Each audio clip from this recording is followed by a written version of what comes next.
Welcome to Still Talking Uncut. Sorry for the wait. We're going to do what we do around here. We blame Sean. This is Sean's fault. Sorry, everybody had to wait. Don't matter whose fault it is. It's always Sean. We're happy everybody hung around that you did. Thanks for joining us.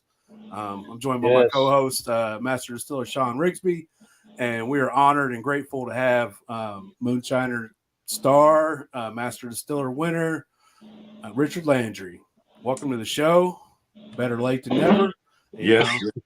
Sorry about that, y'all. Oh, like I said, man, you get used to working in front of the cameras. You don't know how to work them from behind. So, you know your job. Stay in your lanes. To all those producers out there, I'm sorry. That's all right. They're gonna give you crap. It's well deserved. Definitely. It's well deserved. So, how you doing? Welcome to the show. I'm good, man. How y'all doing? I'm great. Not bad. A lot better now. I had a rough week, but we go through those, so it's all good.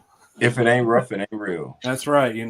Sometimes it's got to be rough just so let you know you're alive. Every now and then you got to go through a rough patch just to make you appreciate the little things a little bit more, and that's just the way it is. So definitely, absolutely.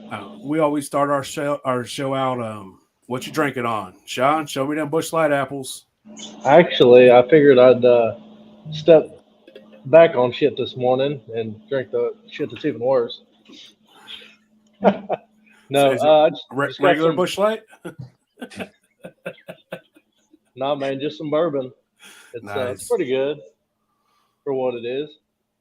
What about yourself? I'm just drinking on some good old corn liquor tonight. Wow, I'm jealous. I'm keeping it. I don't dip into the corn liquor very often. I'm more of a brandy guy. I like my brandies, but every now and then, you got. After the week I had, it felt like a corn liquor type of night. So yeah. Well, you know what? I'm not drinking anything tonight, man. So we're filming. We're finishing off the season of Moonshiners right now, and tomorrow mornings, as y'all see, I'm in a hotel.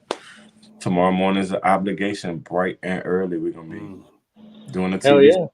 Yeah, not everybody shows up to film hungover. Ain't that right, Sean?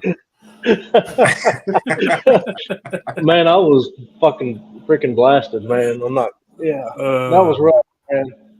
I enjoyed it though. I've done that. Howard and I, man. Howard. Howard's one of the coolest people I've ever met in my life. And Howard and I hook up doing a Master Distiller Tournament of Champions, right? We had these people late every day.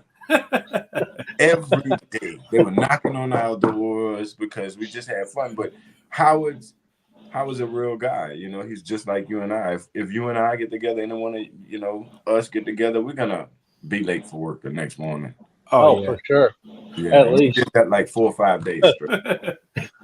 Yeah, taking some time off, man. Vacation it is. Yes, definitely. That's awesome.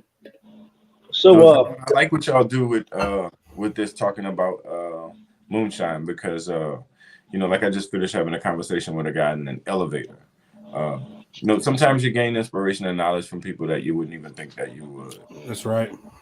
So I have something different about me. Like I don't come from a moonshine heritage or background or anything like that. I kind of gained off of everybody else's grandfather and what they put into the game, So this guy's telling me about his uncle that made alcohol and went to jail so many times that it used to be like Otis on the Andy Griffith show. He could walk himself in. Yep. And lock himself up, So I'm listening to this guy and he was saying something. He said, man, why there's so many people making moonshine right now? And I was on the way up here to come and meet you guys. And I said, because there's guys like I'm going to meet right now in this business, in this game, that's telling people what's actually going on here. At one time, it was just, something you kept in the network in the backwoods. Yep.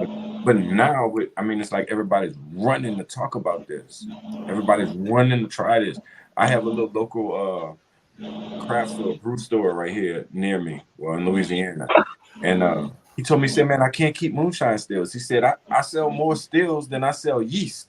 And it's guys like y'all, that stand up and and pay attention to this and really try to be responsible with it, because there's a lot of people out here who are doing it irresponsibly.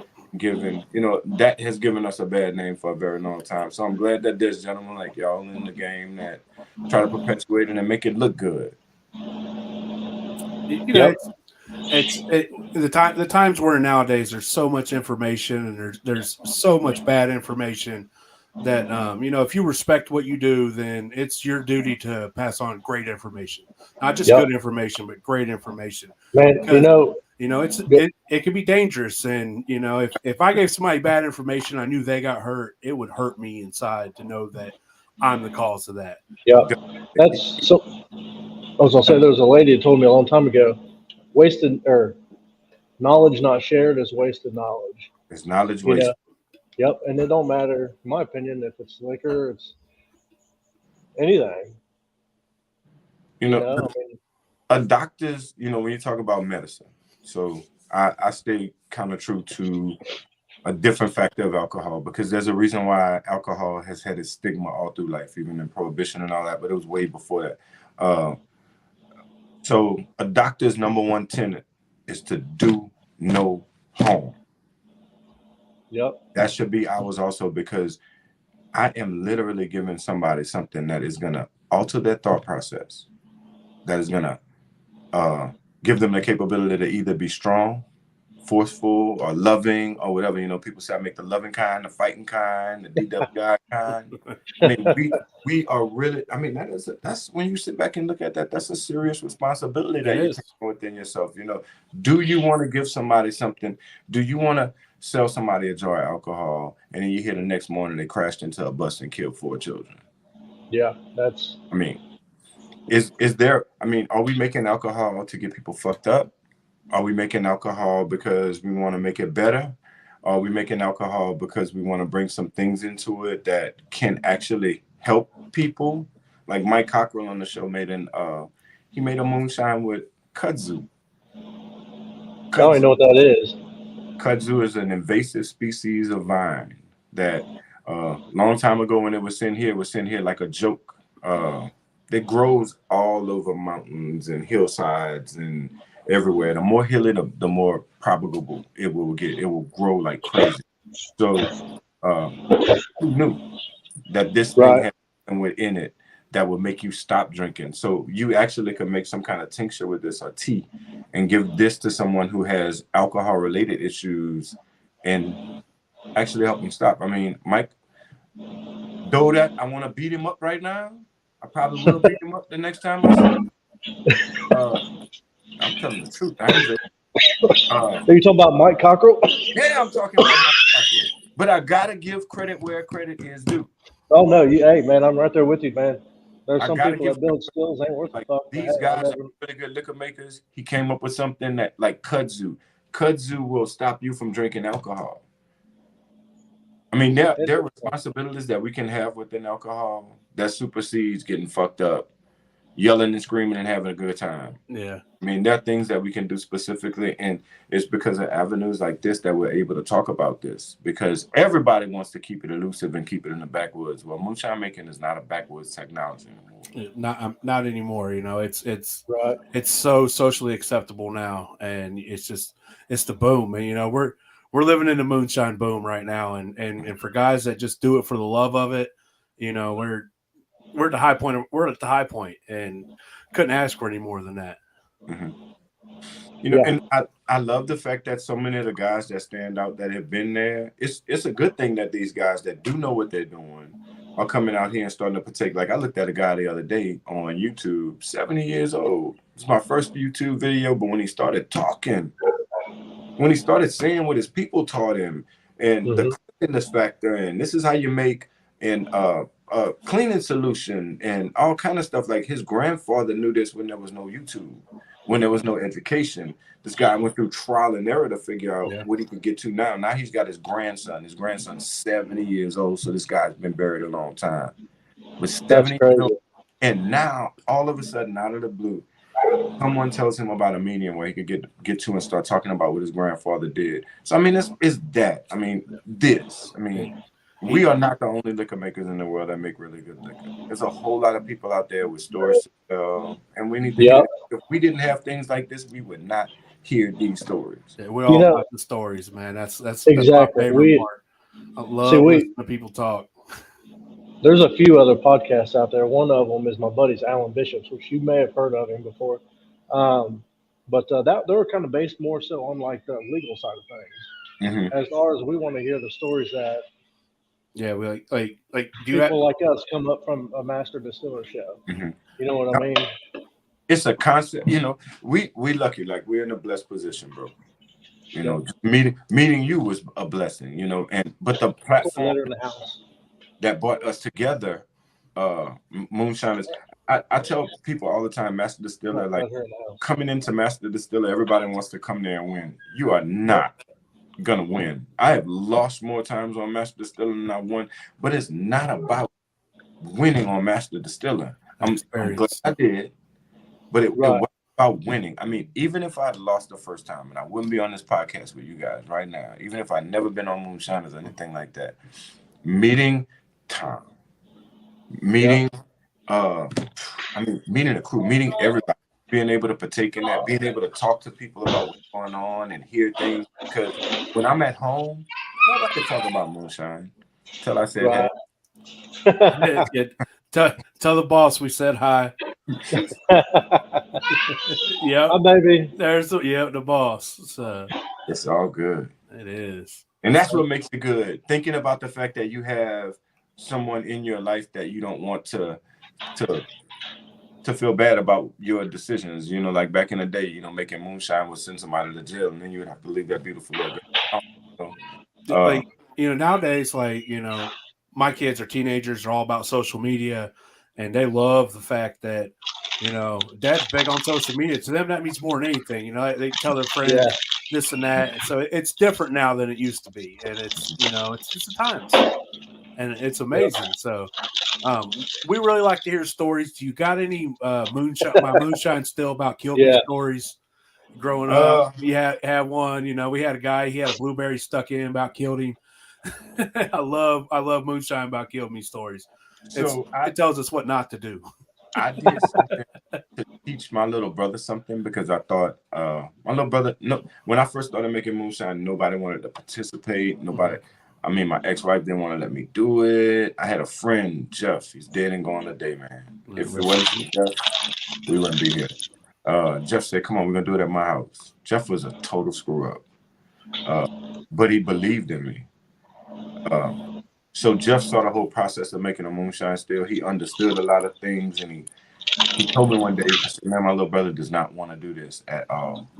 He said, well, you got to give him a reason. It's not dangerous enough. Your little brother lives on the edge. What the hell do I need to do? He said, take a little bit of that paste you're making and plug it in that still right there. It's going to pop out when the pressure builds up. Ope style cap? No, we pasted the worm. Oh, okay. Man, that thing blew the thumper up. And it's a good thing we built this cheap thumper and didn't have our soldering technique proper at the top of it, so it blew the top of it off. But all three of us are standing there looking at each other, and we're inside this guy's house when we're doing this, right?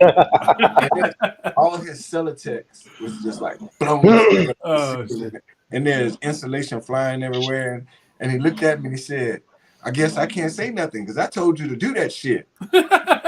I mean, blew that thumper straight up. That was the worst, you know. That it's because of that and being able to see that I know how serious it is to check everything. So I blow. I mean, even if I just got a couple of 150-gallon stills, I blow those things. I blow through them. There's a point in time where I'm going to allow mechanics to tell me I'm safe. I'm going to make sure that I know practically it is. And that was one of those experiences in life. So though it was something that I was just trying to teach my brother, it wound up teaching me something. Because I saw what could have happened. If my little brother had his head over that thing. Yeah. Yep. Always take a cup of water and just pour down my worm, make sure it comes out the bottom. Comes out of there, yeah. And I take a couple of pounds of air. Hey, man. Get a newfound respect with something. You're like, oh, shit, man, I was close. I was close. Damn, I was close. Like, even best still thing to this about day, man, if I got a barrel running and they always make that pop, wow, and you're just like, you know it's coming, you don't care, you still shit your pants every time that thing makes that pop noise. Mm-hmm. man, That's just the I way it had is. I had a stainless steel before. It was an octagon shape. I'll send you a picture, Richard. I don't know if you've ever seen it or not. But I'd be sitting there, man, and at some point before I got it, guys like, okay, look, when you're sitting there and it gets hot and the fucking sides expand on that thing, he said it's gonna sound like a fucking gun going off. Boom. I was like, yeah. I was like, okay. Boom. Didn't think nothing of it. Man, I'm sitting there, fucking kicked back, just waiting on this motherfucker. All of a sudden, boom! I fucking about fell out of my damn chair. I'm like, what the fuck? And I called him. I said, son of a bitch, you weren't fucking lying, man. Jesus Christ. It don't matter if it's the 10th time, you know it's coming, man. It still gets you every single time. Yeah, it gets you. It makes that butthole pucker just a little bit, man, because you're like, I'm good. For a second, I thought I was gone, but I'm good. So, yeah. That's awesome. Yeah. So, Go ahead. What's your favorite thing to make? What's your favorite thing to make that you just love to make? Yeah, man, you're always making all that cool shit, stuff people's never heard of.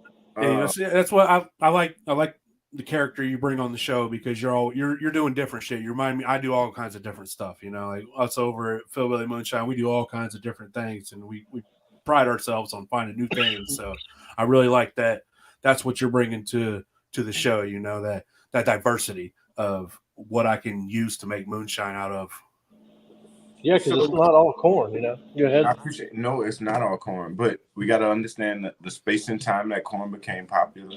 Oh, yeah. I mean, so corn became popular when there was nothing else out there. Corn's the roots. Exactly. Hey, corn's the roots. That's where it's working. Corn's the roots. You never forget where you came from. And that's my little brother he's new to the game. And I told him, I said, he always wants to try different things. And I always told him back in the beginning a few years ago, I said, you're going to start with corn. Mm-hmm. And he's been through 1,000 recipes. He's done 1,000 things. And I always tell him, I said, man, look, when you're dealing with grains, to me, that's a food source that you have to cook because I can't give you raw corn and expect you to eat it. So that's a food source. If you're going to consume it through your mouth, it has to be cooked. So when you drink it through your mouth, why don't you cook it? And a lot of people don't do that. Most people go through the conversion, but there's something beyond conversion. I mean, there are 77 different chemicals in corn. You know that? I mean, we look at alcohol of making a mash, people look at the flavor. People look at what's associated with it. Let's just say strawberries. We're gonna get away from corn and go into strawberries. Like strawberries have seeds wrapped around them. Yeah. Oh yeah. 14 different chemicals in that seed. So when you ferment something and you don't take those things away, like you have to take the things away that you don't need. That's the way I look at it. That's the way I approach alcohol. So I do it. Makes sense. I want to just be able to. I need the olfactory things and the sensory things. I need the smell and something to come through. I don't need riboflavin. I don't need nitrogen. I don't need thiamine. I don't need B12. I don't need all of those things. And inadvertently in fermentation, those things carry over, whether we realize or not. Whatever in something, we take the essence of that and bring it over in alcohol. So the essence of corn brings over the things that we don't need in corn also. Oh, absolutely. The essence of a strawberry brings over things we don't need also. We don't need potassium. Do you want a jar of potassium or do you want to taste a banana? I want that banana. I've found that if you can you get a real strong nose, that will trick your palate into tasting more than is really there, or less. One way or the other. Yep. If you could get that good nose in there, then that really helps with your flavor. Exactly. And those are the only things that we really want to associate with alcohol. So back in the beginning, these guys didn't know chemistry. They didn't know science. They didn't know any of that stuff. And they didn't know that they could isolate those things. Inadvertently, they did do it because some people did think along. I'm thinking along these lines because of what they did for me in the past. Hey, I can't just put corn in this pot. I got to cook it. I got to make it soft. So inadvertently, they were doing chemistry. They were boiling things away that they didn't know. They didn't have controls in temperature. Like I can get to 292 degrees and stay there for 12 minutes and know I'm maintaining something to take one specific component out of corn because it's there, and I'm gonna bring it over in flavor. Oh yeah. I mean, you don't know what riboflavin tastes like, or actually you do. You do know what it tastes like because you've been drinking corn liquor with all that shit in it for so long that people have been giving it to you. So when you taste someone's alcohol who doesn't have that shit in it, something's different to you. Something feels different. Something tastes different. That nose is starting to appear. This is different. I always tell you, there's a fucking reason why I'm sitting here and it's not my color. Right. Yep. We put science in the alcohol and we think that that's the way it should be going. I mean, times are changing. I just finished selling that to someone else. So we have evolved through life. Ducks have evolved through life. Deer have evolved through life. The roadways have evolved through life. I mean, everything has changed. Our haircuts have evolved through life. Our clothing has. Why the fuck is alcohol staying the same? Yeah, exactly. You know, there's so many different options. I mean, hell, you can go with different stills, run at different times, you know, infusions. You can do all kinds of shit. And the heating method has changed. Everybody's going to. That's why moonshine is so popular. This is why we are so popular because we propose. I'll give you a clear banana brandy, apple brandy, whatever, as opposed to, and we're not gonna throw no shots at nobody, but as opposed to distilleries out there who are post flavoring, putting this much alcohol in the jar and this much flavoring and making the same money that I have to make by putting that much alcohol in the jar. You know what I mean? But that's evolution. Times are changing. And for these people to like Sugarlands and Tennessee Shine, no plugs to nobody, but for these guys to be on top of the game like they are right now, they saw something coming. They saw that alcohol is changing. I can't sell a clear jar anymore. I got to give people flavors. I got to make this palatable for women. Women buy more alcohol than we'll buy any day of the week. And in a hurry. Just now, we're starting to make this to where women are wanting to buy alcohol. Even women always buy alcohol. They always buy wine. They might like their little crowns or whatever they like. But now women are buying moonshine in bulk. Something we never even thought about. There was never even an equation for that. Yeah. It goes back to, you know, a man wants what a woman wants because that's what keeps her happy. And what keeps her happy keeps me happy because it keeps her quiet and happy. And, you know, and a happy wife, happy life, happy husband, happy life. Exactly. And so, you know, it's all about what the women want. There's a reason why Disney World makes trillions of dollars because they tailor towards children. And what your children want is what a parent's going to give them. So, you know, it just makes sense. It makes sense. And it makes dollars, and that's what makes sense. Exactly. And getting yourself to a woman, or it's not even getting yourself to a woman. It's business. It's a trend in business. So alcohol is a business. We don't do this. You don't do this shit for fun. You do this shit for fun. I mean, there was a point in life where I did this for fun, but we do this for fun. We don't do this for fun. So I mean, if you're gonna keep up with the funds part of the game, you're gonna have to move with the trends. You're gonna have to do what the trends are doing. And I mean, I love the fact. Look, I love that we're outside and we're doing alcohol on another level. But if you do something for long enough, you're not gonna want to just stay where you are. You're gonna want to move up to the top of the game. Like, I want to go see who's out there. I mean, there's a bunch of people that say that dude can't make alcohol. But you know what? I'm gonna tell y'all the truth about it. We're gonna just get it out here and open right now. You know when I make alcohol? When I go on Master Distiller. I go home to make alcohol. I mean, I might go on Master Distiller and participate in the Tournament of Champions or something and beat 7 fucking people. They make alcohol every fucking day. I do not. I run a business. I have children. I mean, everybody has those obligations, but I run a business. I have employees. I have more time than I dedicate to that than I do to alcohol. I understand the thing behind alcohol. A simple thing like I told you, like cook the shit away that's not supposed to be in where you want to drink. Will turn into something on the show like, okay, you won. Okay, and you won again, and you won again, and you won again. It's not that these people don't know what's going on. I mean, if you're not going to dedicate yourself to this craft like other people do, don't discredit what people are doing. Because I can stand up next to anybody any day and make alcohol. You could also. I mean, I could get a 7-year-old off the street to whip anyone's ass if they've been paying attention to what somebody's doing or paying attention to what somebody's not doing. And I have that capability that a lot of people don't have. I pay attention to what the fuck you don't do. And if you don't do something that I don't do, I got you. Hell yeah.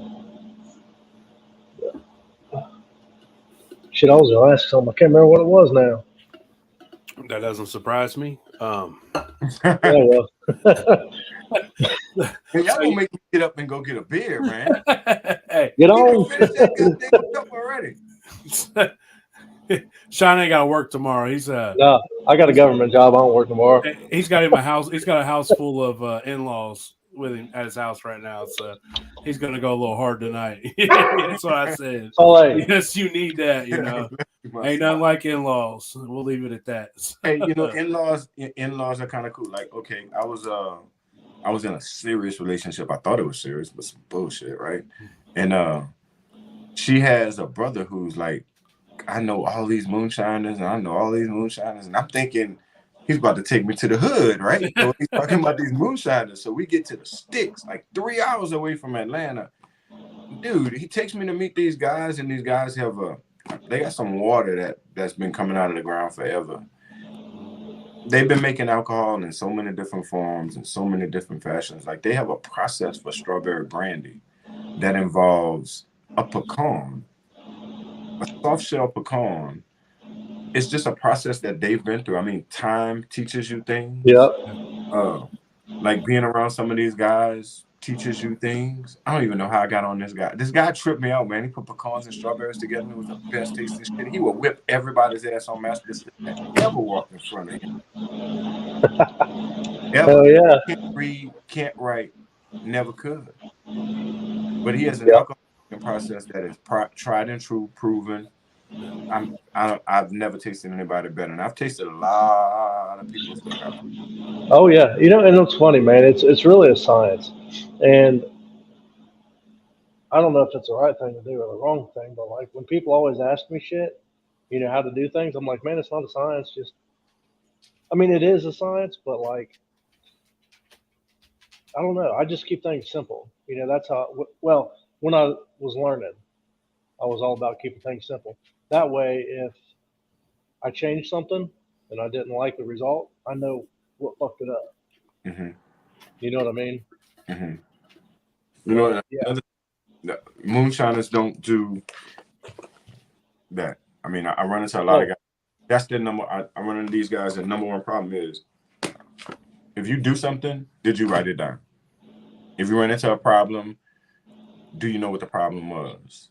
Can you identify it? Can you go back at it? Can you do it again? They don't take notes. I mean, that's something that is the most serious part about alcohol making. If you can show yourself what you're doing wrong, you can show yourself what to do right also. A lot of guys don't take time. I see more guys that will make a mistake and keep making it just to save face than, you know, hey man, I did this wrong. I'm gonna go back and I'm gonna give you a different product. Like I see a lot of guys that just sit back in this bullshit and just want it to be what they say it is because of who they are, and that is not alcohol. Ain't nothing wrong with admitting when you're wrong.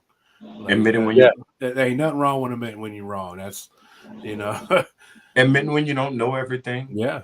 I mean, especially when it comes to this, we're participating in a science right now. This is a science that we're doing. Yep. You know, and we are tasked with the obligation. We are tasked with the obligation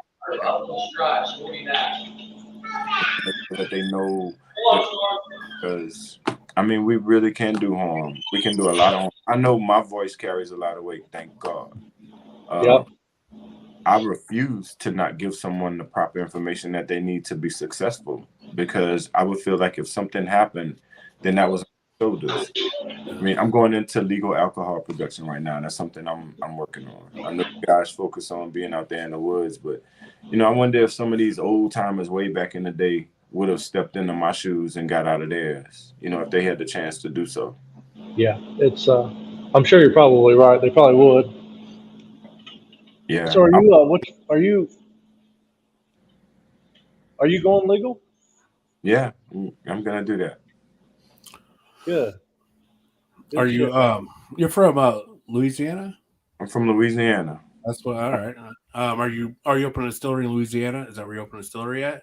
You know, I didn't want to go back to Louisiana and do a distillery. I wanted to go to another state. I was going to go to Georgia. I had a real beautiful situation there that I was going to step into. And one of my friends came down and got me. He said, come and see me. He owns some property that used to be owned by McElhenney Tabasco, the Tabasco people. Okay. So when you walk into what's going to be every part of the distillery, all they did was store their barrels here. They didn't do it like Rick Rooms now where they lay them sideways and stack them up. They stacked these barrels on top of each other. And I mean, they were probably 10, 15 barrels high. You do the math. So when I look at the concrete, I can still see the barrel marks. That's fucking cool. In the floor. He said, I want you to come here and do something. We got a 3.5 acre compound. We got over 297,000 square feet of storage capacity in one portion of it, and another 180 in another side. We just came back from getting the stills, so we jumped into 2 small stills. Then we jumped into a little larger situation, a 300-gallon still. We're on a rail spur. I've already been in a trucking situation, so I've been ready for this. It's like I've been manufacturing. God has been manufacturing my life for this moment all along. Hell yeah, man, that's awesome. Essentially, that's in my opinion what every person that went on Master Distiller, or every person that tries to go on Master Distiller, essentially is dreaming of. Mm-hmm. Make and sell your own liquor legally. I mean, I just want people to see something different, and there's a capability to do that. We think about herbals and medicine. We deal with teas. I deal with ethanol. There's plants out there in nature. You know, if you're a moonshiner and you just make moonshine, that's cool. But if you're a moonshiner and you realize that there are other sides of this equation, like there are plants that we deal with every day, and there are fruits that we deal with every day that actually produce ethanol. So if we looked at the science behind this thing, like I can name 4 fruits right now that have in their scientific description ethanolic equations. So I can exploit that from the thing, number one, and then do what I need to do with it to make alcohol. So when we say ethanol, that's a fuel source. Yep. So in the production of this thing, like most people, I applaud these guys that are making moonshine. I applaud these guys that are out here selling $25 jars. I'm a proponent of the craft, and I will help you in any form or fashion. But if you do not care to do the exact same things that we are doing on another level, then stay doing what you're doing, because the same things that you make alcohol with, I make fuel with also. And then I turn around and make alcohol with. So, I mean, it's a science. If you don't study the science and you don't pay attention to what's going on, making corn liquor is not going to sustain you in life. Making strawberry brandy is not going to sustain you in life. But if you can derive a fuel source from this, a replenishable fuel source, and still make alcohol from it, then that's a win-win all across the board. With the way things are, man, shortages and hard to come across and this and that, like you need to know what you can and what you can't, and have backups and second backups. And, yeah, you always got to have plan B, C, D, not just A, B. Exactly. Yeah. One of my mentors, he said to me, he's like number 1 on his circuit. And I said, how did you get there? He said, I always have a backup plan. He said, no one has a backup plan. He said, everybody's preparing for when it's good, but who's paying attention to when it gets bad? What's your backup plan? If I can't sell alcohol, well, guess what? I made some ethanol while I was doing that also. Yeah, it's easy to get fat during the harvest, but it's hard to feed yourself in the middle of the winter. You got to plan ahead. Exactly. And those things are not hard to do. Anybody can do the shit that we do. Anybody can do it. But can anybody jump to the next level and make it relevant? Can they make it right? Can they make it something appealing? If you get into alcohol production and you make 20 liquors in 2 years, but everybody only buys 1 jar, 1 million people buy 1 jar, then what have you accomplished? You haven't done anything, because you can spread that 1 million people across America and not very many people. Hey, if 1 million people bought 1 jar, shit, you'd be good. I've accomplished a lot of money. You'd be good. But what if they didn't like it? And exactly. that was the only sales you ever had. So now you're in a bind because you got to go back and pay for all this other stuff that you have going on. You got to recoup all of that, but you still have to try to get out there in business. What if you had a product that 1 million people bought 1 million times?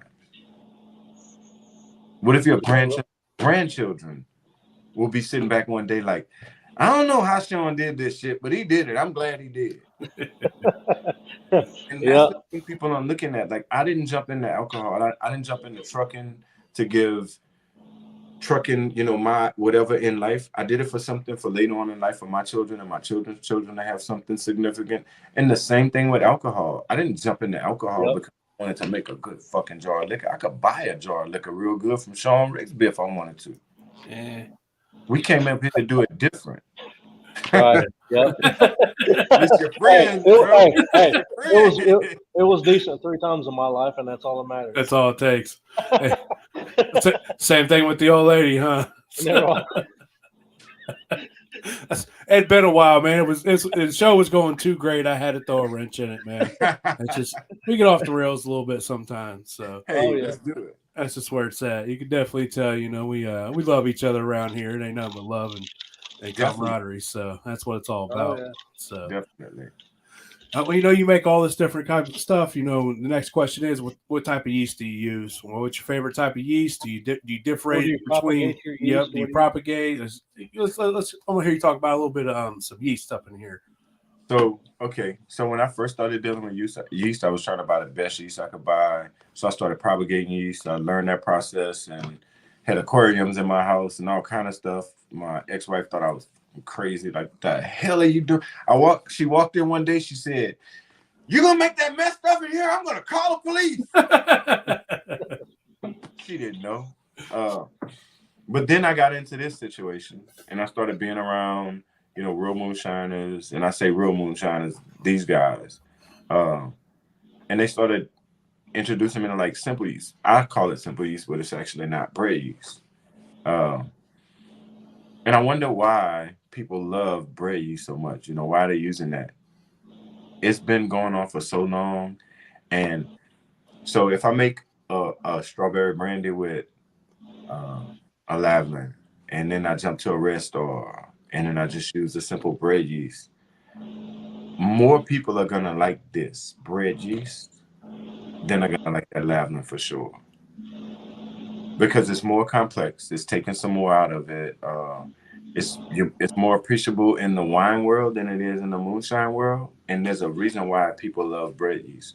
Because that's the only thing they use for a lot of years, and people's palate have become acclimated to tasting the familiarity of bread. It's not it's because people are accustomed to it. Because if I give a moonshiner right now in a real good area, somebody that's selling a lot of moonshine, some yeast that be $400 in this size, nobody's going to eat their product because they've away so familiar to everyone. So because of that right there, and that science right there that I've had to experiment with, I'm working on a combination of yeast right now that have come the similarities of that bread yeast and the simple complexities of it, but also the things that take away. Like I need a real good dryness factor in my mash build, so I want to get to the EC111s, the EC113s, and whatnot like that. It depends on what I'm doing and who's the customer. Like if I'm doing something like absinthe is so profound, I can't use bread yeast with that because it doesn't give me the proper flavor profile. Right. So I need to get to something a little bit more difficult. But then I think about the person that's consuming my drink also.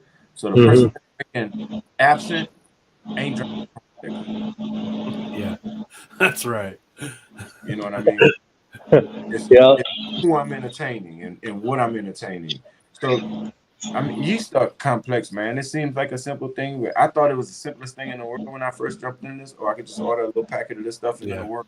No. Yeah, I mean, it all has its place. Like everything has its place.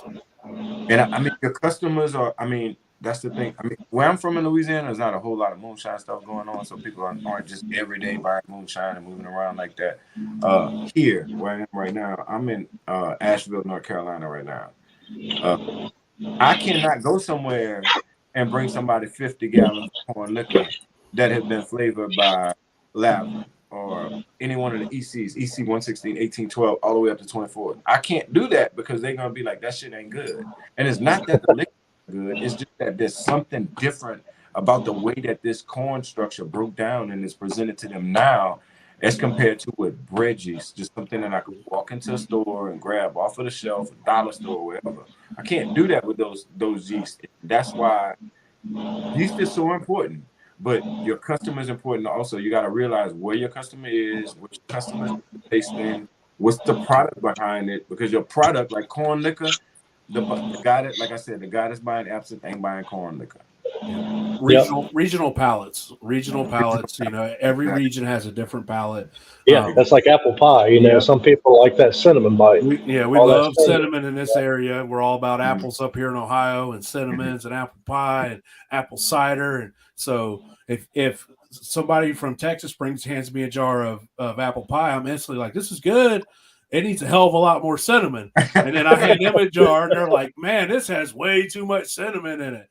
And then had a guy down in Florida. He used a lot of clove. He's like, dude, everybody around here loves clove. And I'm like, needs less clove, more cinnamon. And so it's all about a regional thing. You know, it's about where you're at. And it's just like, you know, down in Louisiana, y'all like your food a little hotter. Up here, I don't like it so hot.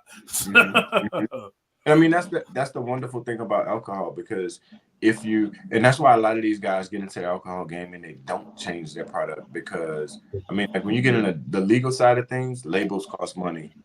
Every time you do a label, you're looking at dropping $5,000.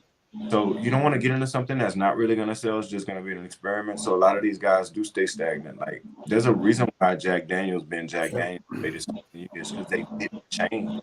I mean, they were like fried chicken. They didn't try to make hamburgers in the back while they were making chicken. They did.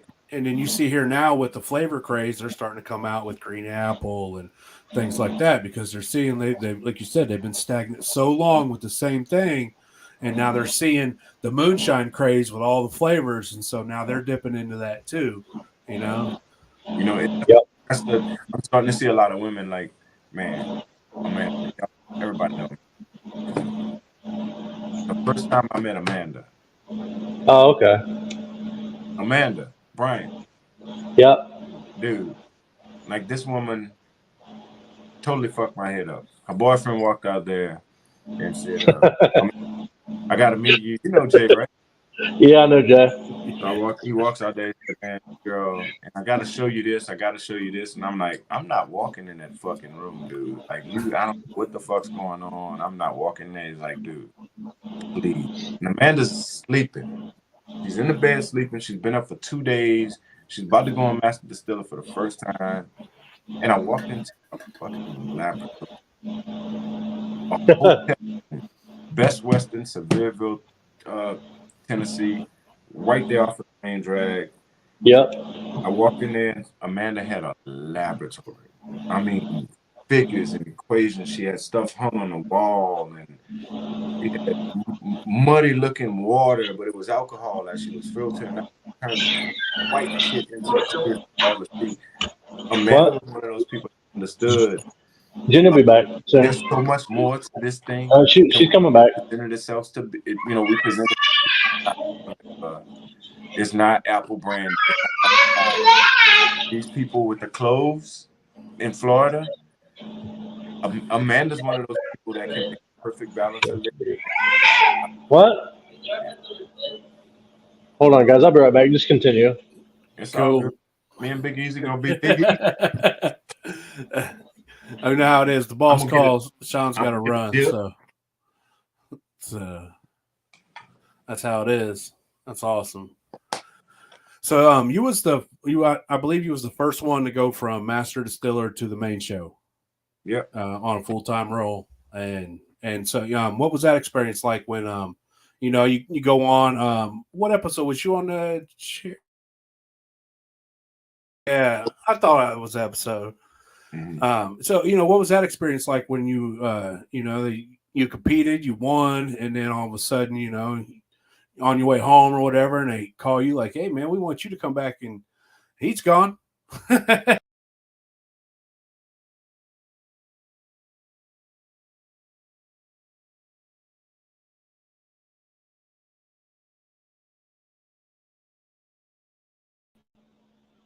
Where'd everybody go?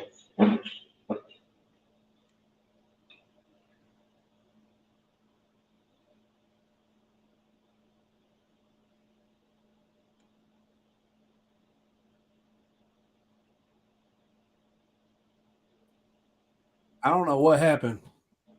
What? I don't know what happened, but it booted him and it booted me. Fuck, he ain't gonna get back on here. We'll see how it takes. I don't know what happened. I blame Sean because he got up and walked away, and he hit something when he left. So this is totally Sean's fault. That's always my fault, man. What the You hell? know, always Sean's fault, man. Are we back? Can y'all see us in the comment section? Can y'all see us? Yeah. All right. I don't know what happened. This is so Sean's fault, man. Well, since it's my fault, I just want to let you know that's what you get. But I'm expected that. oh, there he is. He's back. Y'all just left me, man. No, that was Sean. Sean kicked everybody out because Man.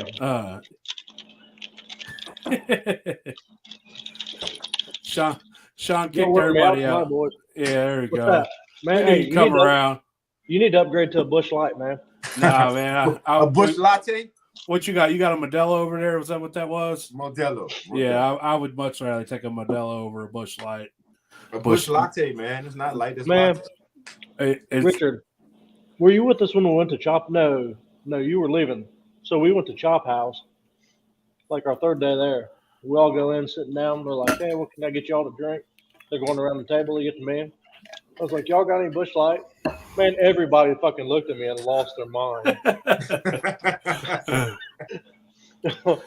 You can take the Yankee out of Ohio, but you can't take the Ohio out of the Yankee. Get Sean his Busch Latte. And you know what, man? There was a time in my life where natural light, Busch. Okay, yeah. That was my thing, man.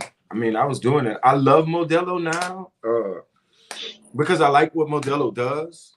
Like, I support people that support. Yeah. Modelo is one of those entities that do that. Yeah. There you go. Yep. Yeah. Hell yeah. So, and now I can't open the damn thing, man. I ain't judging, man. You got it. You had to doubt yourself, and then you got it. That's what happened. Yeah. So you should have doubted yourself earlier. So, Ridge, Ridge Wallet. It does more than just keep you safe. Open the beers up. So I got a question for you. If you were to make a liquor for yourself to drink, what would it be? For myself to drink, if I were to make a liquor, it would be I would do quick. So I love like the exotics, right? Like mango, passion fruit. So I did. All right, we're gonna talk about women. We good? We good. All right. So I had a girlfriend, right? One of the most beautiful women I ever met in my life. Someone that I never thought I could even be in the presence of. And I'm just trying to impress her, right? So I said, I'm gonna go get like passion fruit, guava, like crazy stuff. Didn't even know what I was putting together. Wound up putting together like 30 pounds of some fruit, mashed it in, and made this liquor, right? I went against my rule. I didn't write it down. Oh. It wound up being some of the best shit I've ever made in my life. I made one liquor that came out tasting sweet. And I thought I did something wrong because I was very, very early on in the process. It was a banana, actually, that I let sit in 1 gallon bottles. I had a 5-gallon still, so I put them in 1 gallon bottles, and it clarified itself. 8 months I was going through a bad marriage, and I didn't have nowhere to do it. It was all kind of stuff. It was like 8 months I didn't clarify. Yep, bad marriage. Bad marriages lead to good things, trust me. But I put that stuff in there with a really good yeast, and it wound up tasting sweet in the end. People told me, like, you bought that, you didn't make it. This stuff right here did the exact same thing. And I used a crazy yeast that I couldn't find in the yeast. So I just got some yeast that I could find in this Indian store. Don't know where the Indian store is. Don't know what fruit I put in it. But that was the best liquor I've ever made in my life. It cost me $252 to do a 5-gallon run of the stuff. So it'll never be replicated again from me, but it was really, really good. Hell yeah. At least something good came out of it, Something really good. Everything bad, I look at every opportunity in life, whether it's bad or good, it's going to teach me something and show me something. And, it all balances out. If you got some bad, there's going to be some good. And if you got some really good, man, you better be prepared for a little bit of bad. That little bit of bad is going to remind you you're alive, And that's just how it is. So. You were asking me just now how I feel from this side of the show. Master Distiller. Sean, you got bulls and China shops over there or what? No, that's the elephant in the room. You know People going in now. Yeah, back to my question for Sean kicked us out because he was jealous he wasn't part of it. So you got to go from being master distiller to being on the show. Elaborate a little bit more on that experience. Hopefully Sean won't kick us out again. Okay, that's all. Hold on, just give me a second. I believe that. So that's different because that's what everybody really wants, right? Yeah. And I didn't see that coming. I didn't see it at all. I didn't know that it was going to happen. I didn't know any of that. I went on the show and I had a really good time there like Sean did. I mean, it's fun being there and it's crazy to be in that wheelhouse. But I didn't know. And I talked to Digger right after the show and he said, I'm going to have somebody call you. And somebody calls me and says, hey, I'm a producer. I'm going to be coming down in a couple of days. I'm going to film with you. And I was like, for what? He said, I'm going to do a Moonshiners episode with you. We did Mungly AT. That was the first episode we did. Actually, we filmed that before I went to meet Tickle and the Laws. And that was actually my first episode, but we had already filmed the Mungly AT. I didn't see this coming, and sometimes I still pinch myself to see, am I awake? Because it's never happened before. So, and then to see Amanda come right after that, like, I always tell people when you come to Master Distiller, do not come to Master Distiller with the expectations that you don't come with the expectations you're gonna wind up on Moonshiners. Come here to really get out of this. What you're gonna get out of it. Come here to meet Sean. Come here to see Big Easy. I mean, come here to have a network that you can come back to, because in making Moonshine, we bow damn slow. I mean, try to be elusive and hide. But coming here gives us a network of family, somebody that I can talk to, somebody that I can relate to. Like, I still move around Alfredo Pena's life. Alfredo Pena, the Cuban cowboy. If I could not be more proud of anyone on this show or that's been on this show, it would be Alfredo. I mean, Alfredo to have believed in himself enough. That's the thing. When no one believes in you, if you don't believe in your background stuff, it's not with his white lightning and doing we still move around each other. We're still together. I mean, we go places and they're there. Hell yeah. Sean lives at a truck stop. Sean lives at a truck stop. In case anybody was wondering what all that noise is, they're swapping out diesel engines in the background. Yeah, there's 2 doors on the corner. You need a WD-40 them bad dudes, man. Like, no, not if they just stay shut. Spit on them or something, man. You lube them things up. I'm gonna grab a cup real quick. Man. That hurts my ears. I'd rather hear the ice in your glass bang. They got no more. Love giving Sean crap. Oh yeah, I think that's you gonna have to lock him doors or something. Put you some no-go signs up. So you gotta get you an on-air sign. Yeah, you need an on-air sign, Sean. You might as well just move out to the building. That's okay. This is gonna grow, and Sean's gonna move into different spaces in life where, this is his 3rd spot so far. Really? Well, I mean, look, man, it all starts. I'm just giving Sean crap. Yeah, it all starts. That's my job. It all starts, and you know what? There might be a space in life where that's required, where you go somewhere and you don't have those problems, and people will be like, What's up with the door? We won't. Yeah, who fixed the door? And where's the little girl? Where's the little girl? We always like when the boss comes in. Like I will say, I enjoy when the boss comes in. It's all part of the experience, you know. But, so. but that also lets us know that you're real. I mean, you have a family. You're not just doing this for yourself, and you're not being selfish. You have a family you have to take care of. There's no problem to tell us, hold on a second, let me take care of this. Yeah. I mean, that's because the truth behind this, you do this for a family. Oh yeah. I mean, there's no selfishness. Your wife is not gonna let you spend all that money on that big keg back there and take money out of the house.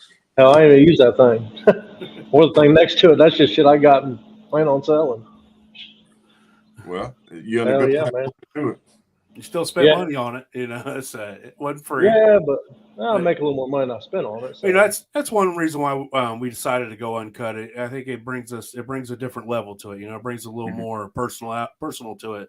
You know, you see whatever happens here, it happens. You know, like exactly. You get a dog come walking up, it's here. You know, that's just what it is. And so you know, we're not afraid to say what we mean and stand by what we say. So that's one reason why we decided to do it like this. And I think it works out really well. So I love it. And I think y'all doing an awesome job, man, because this needs to be perpetuated. It needs to be carried on. It's a dying art. I walked into Darryl Flack's place and there was a policeman in there. And this guy, so we're going to fuck it. Let's just be real. It's a black guy. And the cop? A cop. Okay. All right. Darryl's doing his opening. He's got everything done. I mean, you got to understand these are two people who I'm talking about Darryl Flack for anybody. This is two diligent individuals who are covering their bases and making sure that things really work right. And someone screwed them and got the police in there. And there's this guy in there. I mean, there's all kind of people in there. Nobody's saying nothing. I walked in and they're like, hey, they're closed. I was like, look, I'm just coming to support my friend. I want to tell him hi because I was trying to surprise him. And man, this one asshole. He's determined, hell bent on. He's making Darryl's wife cry. He's seeing Darryl crying. He's hell bent on making it. But I'm sitting like, fuck it. If I go to jail tonight, I'm gonna go to jail tonight. But I'm not gonna let this happen. You know, but this guy's doing the right fucking thing. This guy doesn't lie to anybody about the process. He doesn't. He's gonna tell you the truth about what it takes to do it. This guy. When I've had problems, I can call him and say, I need you to drive 8 hours after you're just getting off work and take care of something for me. Just like that. Platforms like this help people like that. You know what I mean? Despise not the day of small beginnings. Somebody told me that a little while. Despise not the day of being small, because you might look back in life and say, when I got it so good and I'm in $1 million environment, like, God damn, I wish I could do that. We all start small in the beginning. Nobody comes out of the womb full grown. You know, you're a baby. You start small. Now you build yourself from there. The heads sometimes stay the same. Mine. I don't know how my mom got me out because I've always had an overly sized head, but I counter it by being so humble. You know. I hear you. Oh man, this was so awesome. What's next for you guys? What do you guys see? Where do you see this going? Usually we're the ones asking the questions, right? Well, I mean, that's a good question. That's a good question. It is. I mean, you guys have the ability to do something that a lot of people don't do. A lot of people pay attention to what you guys say. I mean, y'all have some real good guests on. Got another guy coming on the Moonshiners and starting to move his way through there. Y'all were able to, let some people know the more personal side of a good individual, veteran coming into the situation. I mean, what do you guys want to do next? Where do you guys want to go next with this? Because the sky is really the limit, and you guys are in the front of something that a whole lot of guys don't have the capability to do. So, well, if you're talking like podcast wise, I like to get the information from the people that have it to the people that need it. Mm-hmm. But yeah, I mean, I enjoy the hell out of it. See, I find this real important to be able to hear, to learn about people. Like we learn more about you in 45 minutes of more about you personally than we have in every episode you've been on the show. You know, like, you know, they talk a little about, you get to talk, you know, a little here and there, but we didn't get to hear the, you know, stopping up the worm story, or just really getting to know you personally, you know, like so for us, this is more of a allow guys that everybody sees to get their personal story out there, or even to let small time guys who are up and coming talk about their aspirations and who they learned from early. And so, you know, for now, we're just riding a wave of, and just really trying to get the information out there for the new beginner to be like, man, yeah, I want to do that. I want to try that. Yep. You know, that's awesome. Like, y'all had Jerry on the show. Like, Jerry. I love Jerry. I mean, me and Mike Cockle got a little situation going on, but Jerry and I are, you know, pretty good people. And I'm gonna whip Mike Cockle's ass. I'm gonna tell y'all right now, all right? But that's for a different show. Yeah, we'll leave it there. Yeah. We'll come back later on, but you know. But yeah, Jerry Benson, dude, Jerry's like one of the fucking best flavor technicians I've ever met. Yeah.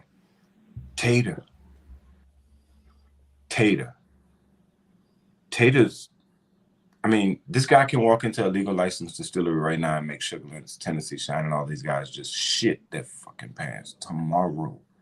I mean, I've had the chance, the one thing that I appreciate about it is I've had the chance to meet individuals like that, like Daniel Maynard. I mean, I don't even know what to say. Daniel is one of the best liquor makers I've ever met in my life. And I know Mark and Digger. I mean, I know that these guys make really good liquor, but when you stand on side, like, you guys have the opportunity to let the world know the truth. I mean, like, the truth is y'all got the best on the show. You know, I'm glad to be able to come behind guys like that, because those guys right there, like, I don't come from a lineage like they come from. They can say, you know, my grandfather, my uncle, my cousins. I remember when I was young, I had to do this. I didn't do none of that shit. When I was young, I was picking sugarcane. I was planting sugarcane, shit like that. Yeah. There was no alcohol. Yep. The only alcohol we had in our life was when we went get it from the store. Yep. Right. I wasn't making it. You know? So, believe it or not, I look up to these guys that I'm surrounded with now. Even you, Sean, you know what I'm saying? You came on the show and did your damn thing. You know, there's something I'm going to learn from you. There's things I learned that I can pick up and take along the way with me. So, just being able to be in a wheelhouse like this, I wish platforms like this existed before I walked into the situation, because I walked in blind. People didn't even want to drink alcohol when I was making it back in the day, because this was a hobby. I started watching a damn television show, and I started making alcohol because I loved it. Started doing the research because I loved the thought of what they were doing. These guys come from it.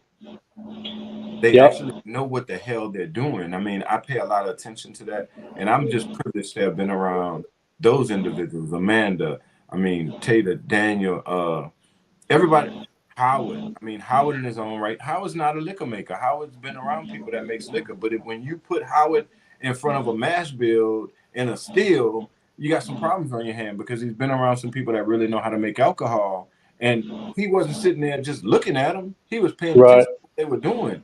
So being around this gave me the capability to be able to sharpen my skill, because I didn't have a lineage in life that showed me how to make alcohol.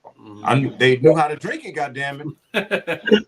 That's usually the problem. I learned that real young. Oh, yeah. So I mean, I applaud you guys for being able to have the medium that you have right now, because if there's somebody like me behind me, they have people like you guys to be able to look forward to, because YouTube will lie to you. YouTube won't tell you the truth. And there's platforms like this where you can sit down and really talk to people and listen to people and hear what they have to say. And, you know, the good thing about podcasts is you can always go back. Yeah, this is here. It's here. It's going to stay on YouTube. It's going to be on Spotify. And at any time you can go back, you can listen to it. And you know, and what we say is what we mean. And exactly. I mean what we say, you know. But yeah, that's as far as everybody that we've had on, you know, like Jerry, you, that's like he was saying, you know, our goal is not to talk about the show, because everybody gets to see the show. You know, we want to know you before the show, what you do outside of the show. I want to learn about you as a person and not so much as a character. You know, like yeah, you play a character and you play yourself, but even still, like I want to know you. You know, I want to get to know that person. So. And that's the whole reason why we get all these guys from Master Distiller, and now we're grateful enough to have guys from the actual show coming on, and now we got people wanting to be on, which is, you know, it really shows me and Sean that what we're doing, it matters, you know. And we wasn't sure at first, and so, you know, we're about 6 months into this, and we're more excited now than when we first started, which is really awesome. Yeah. You know, and that's a good thing. Perpetuating this, it's all about perpetuating this craft. This craft cannot die, because if it does, a lot of things die with it. I mean, a lot of things die with it. It's not just heritage. It's not just, I don't have the heritage attached that a lot of people have attached to it. I just have something different than love for it. I can't describe. You are your heritage, man. Yeah. You know, 20 years from now, you know, 20, 30, 50 years from now, when you're long gone, somebody in your family might look back and you're the heritage. You started the heritage in your family. So you're the great grandpa Moonshiner who made it on a TV show, who made it on another TV show and became famous for what they do, you know? And so, you know, we all start small. So we all start somewhere, and a heritage starts with somebody. Somebody had to take that step forward. And like how you was talking about how, you know, you wish back when you got on the show, you had something like this. Well, you know, Sean too, but without you guys taking that leap of faith and putting yourselves out there, well, maybe this wouldn't be here today, and maybe things wouldn't, you know. This definitely wouldn't be here. Yeah, this definitely wouldn't be here. No. So, and it's just, I hope Master Distiller keeps going and keeps giving people that platform. I had the chance to judge this season, and I those guys have the hardest job in the world. Yeah. I mean, they have the hardest job in the world to sit down there and be specific and not be judgmental or anything like that. Just go with what they know they have to go with. I mean, they have a real hard job. I had the privilege of judging some people, 3 totally different sides of the world, 3 different sides of the world, 3 different spectrums. And believe it or not, the person that we sent home make the best alcohol. But it wasn't required at that time. Yeah. So, I mean, when you move into that situation, it's going to be, man, I wish everybody had that advantage to go through what we went through, Sean. It was a good time, man. I enjoyed the shit out of it. The knowledge, even while I was hungover.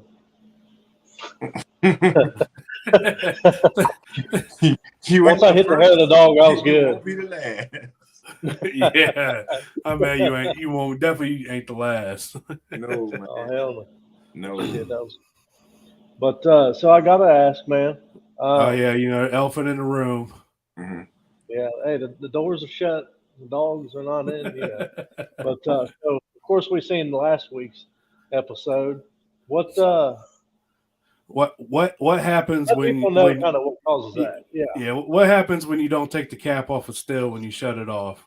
Man, rest in peace. Rest in peace to Daniel Still. So we're gonna give some behind the scenes to that right there. I don't think nobody will be too mad. It's done, past and gone. We're good. So yeah. But you know what? This is the bad thing about it. You know, I learned something from that. Like, there's something you're gonna learn in everything you do. Learn from that.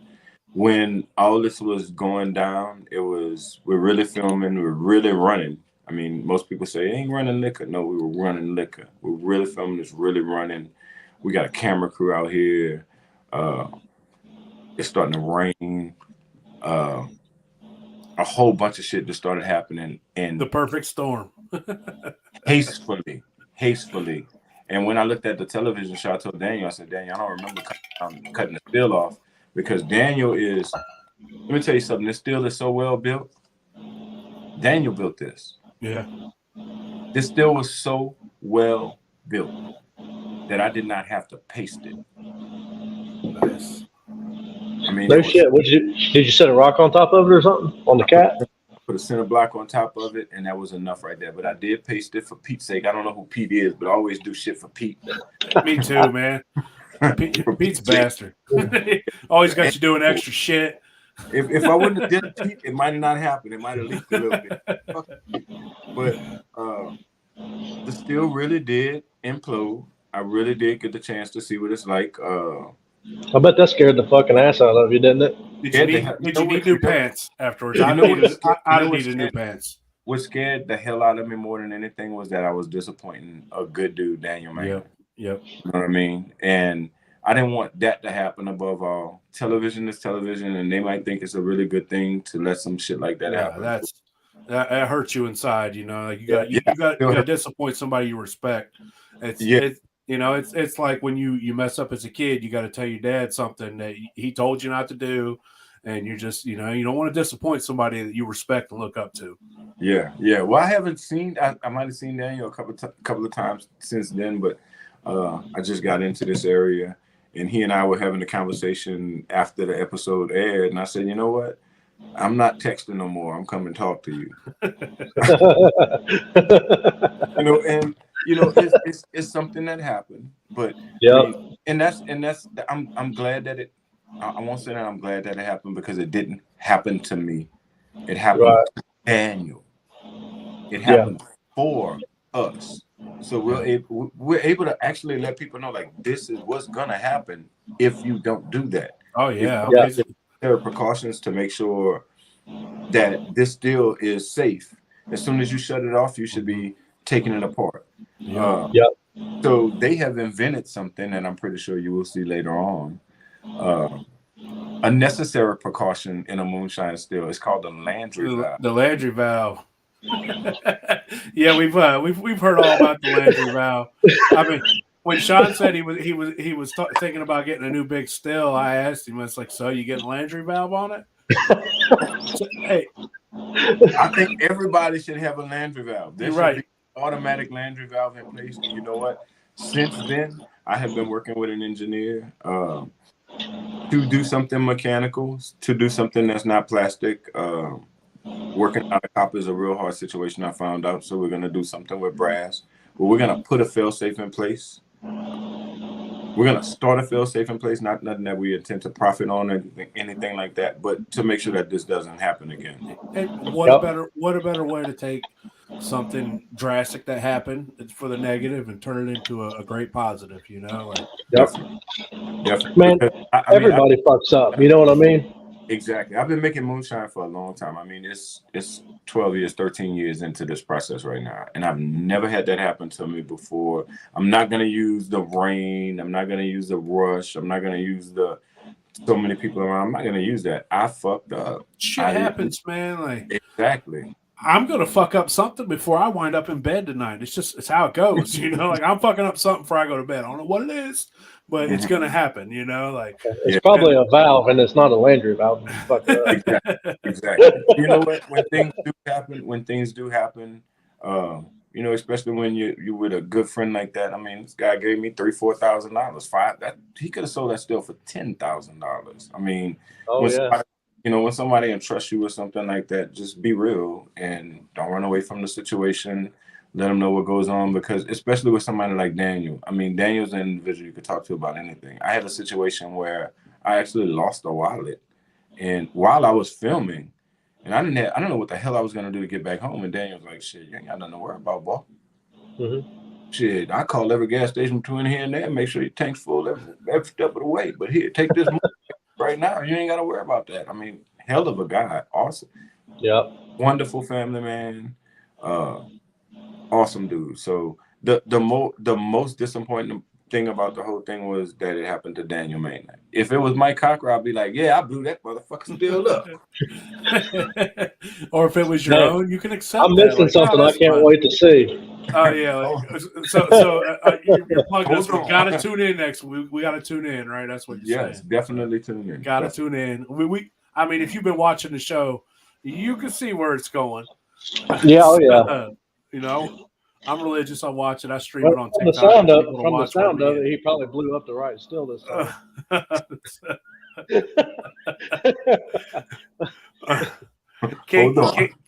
Can't give out tidbits, Sean. You know better than that. I don't know what's going on. I'm just assuming. You're just assuming. Yeah, you make an ass out of yourself like usual. Hey, man. It ain't the first time, and it won't be the last. It sure as hell won't be the last. It won't be the last time tonight. What are you talking about? He's all right. Hell no. Oh man, that's awesome. So like first time Sean left me alone, we had a 100-gallon still with a 35-gallon thumper. We was running. First time he left me alone, I broke the drain valve off of it. I was like, hey man, I went to drain it and I broke the drain valve. What do we do? You got another one? And luckily you had another one. I was able to fix it. Well, like you said, man, when you fuck shit up, you just gotta jump in feet first, admit your mistake, let them know what happened, and keep moving and figure it out. So yeah, and that's the moonshiner. That's what being a moonshiner is. I mean, being addressed with a situation and being able to take care of it right then and there, without any resources at hand, just using the tools you have in front of you. That's what right. moonshine is supposed to be. But we're gonna change that misnomer because times have changed, and we do have adequate resources right now. So there should be no reason why we have problems that we can't address. We have liquors that we can't make better. Corn can be a different corn if we take the time and effort to put into it. Strawberry can be a different strawberry if you take the time and effort to put into it. We can make an apple pie with a little clove. A little cinnamon. That really do love it. We'll pick up on. Say, hey, there's cloves in here. You know, there's inundate you with the thing. I just got to give you a little whisper of it. We live in the information age, and there's absolutely no reason not for your horizons to be huge. You know, there's no reason to stay in such a small box when everything is at your fingertips. It's in your pocket. It's on your phone. You know, you joined our podcast on your phone. Like, you know, you can hop off here and learn about anything you want to learn. And so there's no reason to just be one way and stuck in a certain way. And you know, it's there. Learn it. And that's the problem. I see people staying stagnant and they keep doing the same thing. I mean, I see people making moonshine right now and they want to jump into the flavoring game because everybody's flavoring. And I mean, I look at it a different way. I'd rather give you a clear jar that tastes like what I say it is. Give me a brandy over anything any day. Exactly. But it's going to taste like what I say it is, and I don't have to post flavor it. Yep, it's going to be clear. And I think one of the biggest compliments somebody can give you when you hand them a jar of brandy, they look at you and say, "What'd you put in this afterwards?" Exactly. And you're like, "I ain't put nothing in that." And they argue with you about it. Like, dude, I made that. I know damn well I didn't put nothing in it afterwards. But you know, that just tells you that it's, you know, you did what you were supposed to do and you did it right. Exactly. That's right. Exactly. And I mean, now I don't fault any of the moonshiners that want to go that way and put that much liquor and that much something else in a jar, because for the longest time we had to fill up a jar and sell everything and not be able to benefit. So I mean, moonshiners are actually able to win right now. The old timers, like my grandfather said, boy, they must be rolling over in their grave right now, because I mean, we are able to profit now. As we couldn't profit with that much now. Yeah, you could profit off a quarter jar what it used to take you to profit off a full jar. Exactly. So that's right. I mean, good things at times are changing, because the guys that are really out there in the woods doing it illegally, or the guys that don't have the resources to really do it in a controlled environment, that's a way for them to really be able to take care of themselves and not have to spend so much of their product into the thing. Because you know what it takes, Sean, to get up here and make moonshine for people. To get up here and shine, and then it's like I'm almost giving you this shit when I sit back and look at it. Like, the money that I put into moonshine is nothing. I mean, I can go that shit washing cars tomorrow if I had to, but the time, I can't replace the time. I can't replace the money. I can't replace the time. I mean, if I'm gonna give you, I'm not selling you a jar of liquor. I'm selling you a jar of my fucking time. Yeah, well, I mean, you're selling a jar of yourself. Exactly. You know, it's more than time. You know, that's your blood, sweat, tears, your time. It's your passion. You know, it's everything about you in that jar. You know, I always say that the biggest difference in each jar is love. You know, how much love did you put into it? You put the love into your ingredients, and that's the biggest. It's you. That's the biggest difference in everything, is the person and how much they're willing to put in. And you can always tell when somebody loves it more than somebody else, because they put just that little bit more in, and it shows. Yeah, that's right. Yeah, I mean, just a few extra steps. I mean, corn has so many chemicals. Just figure out what chemicals you're using. I mean, you're dealing with, because not many people pay attention to what's in the thing that they're making. I mean, when you make a banana brandy, you do not take into consideration. Most people don't think about the fact that there's potassium, a whole lot of it in here. Potassium, if you would just taste it, would be something you don't want to drink. You're gonna carry that shit over unless you go through the necessary steps it takes to isolate potassium through heat control and take it out of there. And that's something that everybody has the ability to do. The boiling point of potassium, I don't have it in front of me. I apologize. I should know. It's 198, 200 mark. But a 10-minute period of boiling, I mean, potassium will dissipate. If you don't take it all out of there, you will take the bulk of it out. It's just like the ethals or the methyls in alcohol. We don't want those things, so we make sure they come out. Why? Yep. And those things with riboflavin or thiamine or niacin, and those things appear in everything that we present in alcohol. We bring it over. So change the way we do alcohol, we can change the way that alcohol is, change the way that it tastes. I mean, when you give somebody a proper banana brandy, they're not gonna go to anybody else. You just won that customer forever. Yep. Hey, when I go to a burger place and it's the greatest burger I ever had, I'm going back to that place every time. I ain't going somewhere else. I know, like, hey man, I'm going there and I'm getting the fries, and that's going to be the best thing I had all week. And you know, like, that's your place, and it's no different. There's a reason why people who really like Jack Daniels, they drink nothing but Jack Daniels their whole life. You know, you go with what you know, and you go with what you love, and you know, we're creatures of habit. You know, easy to develop a habit. If I like something, I'm going to stick with it. And like, you know, I go to the Chinese food place, order the same thing every time, because the one time I order something different, I'm disappointed. Exactly. And I look at that too. The same thing with alcohol. I mean, if we've been teaching people based on an antiquated science, and it's antiquated. It's old. I mean, do this and do this and do this, and you make that. It's antiquated. It's based off of some people that didn't have a whole lot of education, didn't a lot of science, even though they were doing it. They were doing chemistry, didn't realize it. But times have changed. Our accessibility to things that make our product better have changed. So the responsibility that we have now is to teach people that this can happen with you. If you have some evolution within you and you think you're capable of changing this, then by all means do so, because alcohol does not have to stay where it is. There's a reason why on medicine bottles it says do not consume this product with alcohol. Really go back and look at the science behind that. The science behind that specifically states that alcohol is a mechanism by which things are delivered to your bloodstream immediately. Alcohol gets into every vital organ in your body far quicker than the saturation rate of having to go through the bloodstream, like taking a pill. Tylenol is going to take a while for it to work. If you take that Tylenol with some alcohol, the results, those things really well. They get to the thing that needs to be in your brain really, really quick. There's a reason why lobbyists walked into Congress and Senate a long time ago and said, hey, we put this on every label, because if we can't sell that shit, we can't pay y'all. Yep. Right. That's the way it is. We can administer medications through medicine. So we deal with a lot of herbals now. We're going with herbals. I deal with a tea specifically that has anti-inflammatory implications to it. I can give you a metered dose of this thing in the form of just droplet under your tongue, and within 20 minutes, you're going to have one of the most effective anti-inflammatories in the world running through your system, running through your brain, particularly where we need it to be.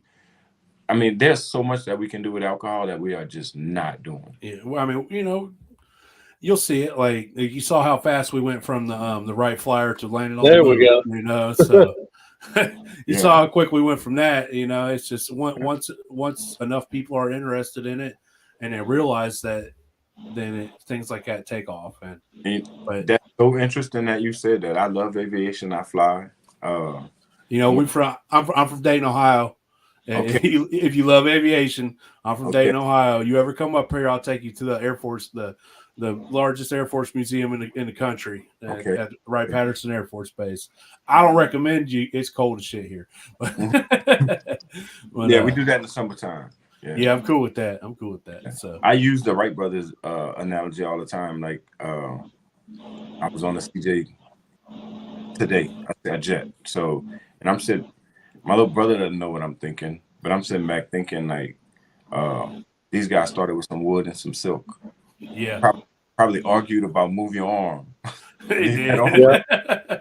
And now we're at the point right now where we're sitting in first class and, you know, we can walk around. We can. I don't know nothing about that. I ain't never get on no plane.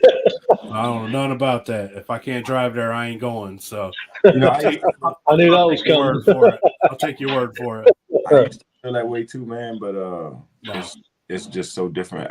I love flying. I love being able to control flight. I love being able to be the one in control.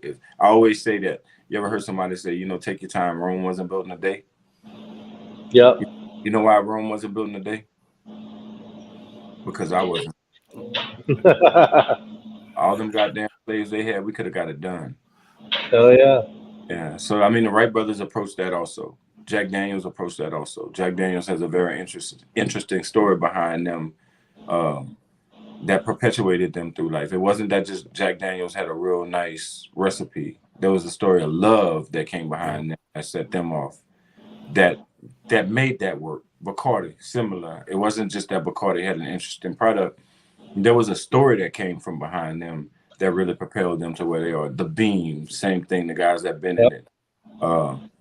There's interesting stories behind this. So when you go look at the outlying factors, it's just not that they made a really good product. They had something behind them that brought them to where they are right now. And that's where alcohol should be. It should be platforms like this where people can sit down and talk and tell the truth about things. And, you know, I don't know how many people know about boiling points or what chemicals are really in the things that we make and turn into alcohol. But I hope everybody goes and pays attention to the fact that there is potassium in bananas, and you might want to take shit out, ferment it next time. It's gonna make your product taste a whole lot better.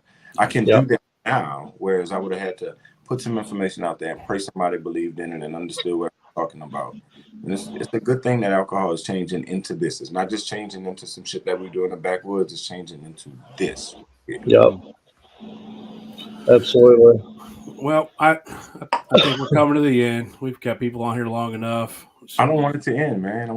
I'd sit here all night. Hey, you're more than welcome to come back, man. Anytime, man. We love repeats. So after I beat the shit out of my cock, or he beats the shit out of me, I tell you what. If I get a shiner, I'll make sure I come back right here as soon as. All right. Well, I'll tell you what. After the fight, we'll have both you fuckers on here. Let's get it. You know what? We'll do a pre and after. You know, we'll host it. We're all we'll ramp it up real good. You'll ramp it up real nice. So we things happen. That's the way it goes. You know, we settle it and then shake hands and move on. That's how it is. So or not. Or not, you know, you never know. Or not. We're hoping for the best. You know, we're gonna hope for the best every time. So y'all tune in, y'all gonna see it.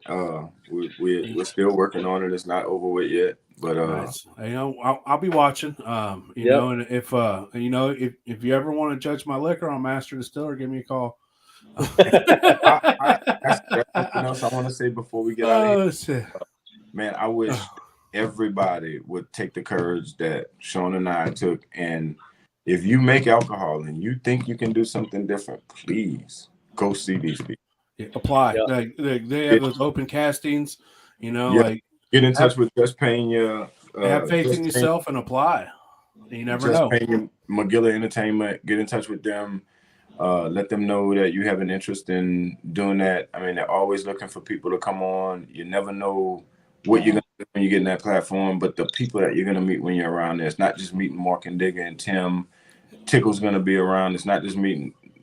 I'll be around sometimes. It's not just meeting us. I mean, the cast and the crew is awesome, but the camaraderie that you become a part of after that is something great. Family and brotherhood. And oh my God, I have people that I haven't even met on the show that reach out to me now and like, hey, I'm brother so and so. Like, yes, you are. Yeah. And it's wild. You gain a friend and you wind up with a family member. That's right. That's how it is, and that's how it should be. But exactly. So I hope everybody that has this capability, that has this interest, please come see us. Please come show us what you can do, because they might be Sean, they might be Richard. Yep. And and anybody wants to come on the show and shoot the shit, man, get a hold of Sean. Yep. He'll be late. I don't bite too hard. There. But Richard, man, we greatly appreciate you. We're honored giving us your time and spending a couple hours on here with us shooting the shit and fighting through the technical difficulties. And Sean. Sean, you damn right. See, on board now. That's what it's about. Yeah, everybody's You're welcome, on board. Folks. We blame Sean. Even though Sean tried to kick us out and hog the show for himself, we still came back. But anyways, man, they said, honor, we're grateful. We really appreciate you. And, I look forward to seeing y'all on Wednesday night. Hope everybody has a great night, except Sean. He needs to go help change those diesel engines in the background. So, we love all y'all. Have a great night. Thanks again, Richard. Thanks again, Sean. It's been a blast. Yep. Everybody else shine on. Definitely.